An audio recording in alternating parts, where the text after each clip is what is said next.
Print media ಮತ್ತು electronic ಮೀಡಿಯಾದ ಎಲ್ಲ ಮಾಧ್ಯಮ ಮಿತ್ರರಿಗೆ ನಾನು ಹೃತ್ಪೂರ್ವಕವಾಗಿ ಸ್ವಾಗತಿಸ್ತೇನೆ. ಇಂಥ ಒಂದು ಶಾರ್ಟ್ ಟೈಮಲ್ಲಿ ತಾವೆಲ್ಲ ಇಷ್ಟೊಂದು ಹೆಚ್ಚಿನ ಸಂಖ್ಯೆಯಲ್ಲಿ ಬಂದು ಈ ಒಂದು ಇತಿಹಾಸದಲ್ಲಿ ಕ್ವಿಟ್ ಇಂಡಿಯಾ ಮೂಮೆಂಟ್ ಬಿಟ್ಟರೆ ಇದು ಎರಡನೇ ಅತಿ ದೊಡ್ಡ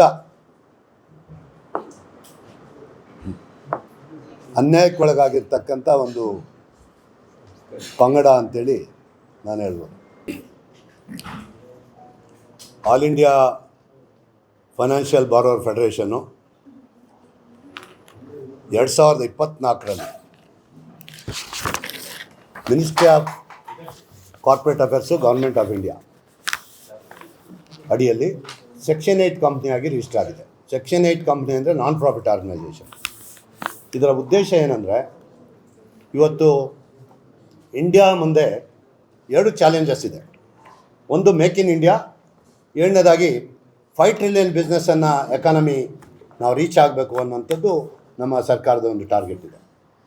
ಈ ಒಂದು ಫೆಡರೇಷನ್ನು ಕಳೆದ 1 ವರ್ಷದಿಂದ ಭಾಳಷ್ಟು ಸಮಯ ಮತ್ತು ಹಣವನ್ನು ಖರ್ಚು ಮಾಡಿ ಇದರ ಒಂದು ರಿಸರ್ಚನ್ನು ಮಾಡಿದೆ. ಯಾಕೆ ನಾವು ಇಂಡಿಯಾದಲ್ಲಿ ಇವತ್ತು ನಾವು ಪಾಪ್ಯುಲೇಷನಲ್ಲೂ ಕೂಡ ನಂಬರ್ 1 ಆದ್ವಿ, ಯೂತ್ ಫೋರ್ಸ್ ನೋಡಿದ್ರೆ ನಂಬರ್ 1, ಬ್ರಿಲಿಯನ್ಸಿ ನೋಡಿದ್ರೆ 1, ಮತ್ತು ನಮ್ಮಲ್ಲಿ ಒಂದು ಆತ್ಮಸ್ಥೈರ್ಯ ಬೇರೆ ಎಲ್ಲ ದೇಶಗಳಿಗಿಂತ ನಮ್ಮ ಜನರಲ್ಲಿ ಆತ್ಮಸ್ಥೈರ್ಯ ಇದೆ, ನಿಯತ್ತು ಚೆನ್ನಾಗಿದೆ, ಎಲ್ಲ ಇದ್ದರೂ ಕೂಡ ಇವತ್ತು ಯಾಕೆ ನಾವು 5 ಟ್ರಿಲಿಯನ್ ಬಿಸ್ನೆಸ್ಸನ್ನು ರೀಚ್ ಮಾಡಲಿಕ್ಕೆ ಆಗ್ತಿಲ್ಲ ಅನ್ನುವಂಥ ರಿಸರ್ಚ್ ಮಾಡುವಾಗ ನಮಗೆ ಕಂಡುಬಂದಿದ್ದೇನೆಂದರೆ, ಇವತ್ತು ನಮ್ಮ ಕಂಪೇರಿಟಿವ್ ಚಾರ್ಟನ್ನು ತಮಗೆ ಕೊಟ್ಟಿದ್ದೇನೆ.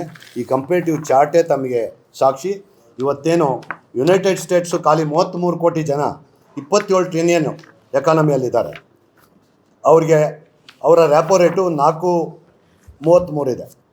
ಚೈನಾ 142 ಕೋಟಿ ಜನರಲ್ಲಿ 19 ಟ್ರಿಲಿಯನ್ ಬಿಸ್ನೆಸ್ಸು, ಅವ್ರ ರ್ಯಾಪೋ ರೇಟು 3%, ಅವ್ರು ಲೋಡ್ ಮಾಡೋದು 0.75% ಮಾಡಿ ನಿಮಗೆ 3.75% ಮೇಲೆ ಇಂಟ್ರೆಸ್ಟ್ ಇಲ್ಲವೇ ಇಲ್ಲ ಇಂಡಸ್ಟ್ರಿಗೆ. ಜೊತೆಗೆ ಇವತ್ತು ಇಂಡಿಯಾದ ನಾವು ನೋಡಿದಾಗ ಇಂಡಿಯಾದಲ್ಲಿ 143 ಕೋಟಿ, ನಾವಿವತ್ತು ಇಡೀ ಪ್ರಪಂಚಕ್ಕೆ ನಾವೇ ದೊಡ್ಡಣ್ಣ. ಯಾಕೆಂದರೆ ಪಾಪ್ಯುಲೇಷನಲ್ಲಿ we are now in first. ಚೈನಾನ ಬೀಟ್ ಮಾಡಿದ್ವಿ, ಆದರೆ ಚೈನಾನ ಪಾಪ್ಯುಲೇಷನಲ್ಲಿ ಬೀಟ್ ಮಾಡಿದ್ರೆ ಆಗಲ್ಲ, ಪ್ರೊಡಕ್ಷನಲ್ಲಿ ಬೀಟ್ ಮಾಡಬೇಕು ಅನ್ನುವಂಥದ್ದು. ಇವತ್ತು ಅದರ ಕಾರಣ ಏನಾಗ್ತಾಯಿದೆ, ಇವತ್ತು ನೀವು ಫಸ್ಟ್ನೇ ಪೇಜಲ್ಲಿ ನೋಡಿ, India with nearly the same population as China 143 crores versus 142 produces only 1/4 of China GDP. For the reasons, Indian entrepreneurs borrowed interest rate of high rate of 16%, while China business access credit at just 3.75%. Moreover, only 31% of the Indian women participate in the workforce compared to 60% in China. Chinese banks had just 0.75% above the repo rate, where the Indian banks 10%.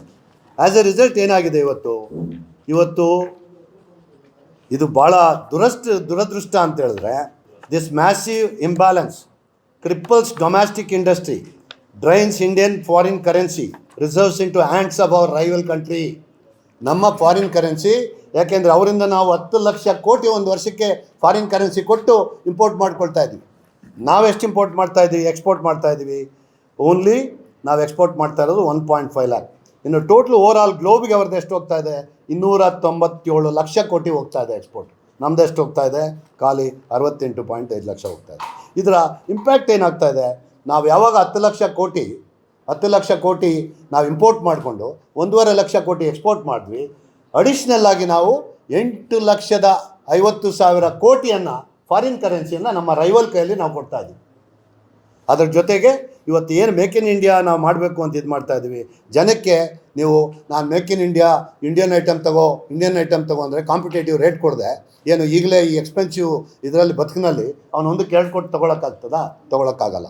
ಹಾಗಾಗಿ Chinese ಪ್ರಾಡಕ್ಟೇ ತಗೊಳ್ತಾನೆ.